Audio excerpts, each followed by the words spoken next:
Why do we hiccup? Have you ever had hiccups that just wouldn't stop? Here's why it happens.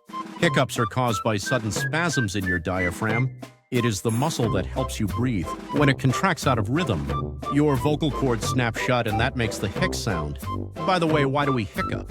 Some scientists think it's a leftover reflex from evolution, and maybe it is linked to how our ancestors breathed as amphibians.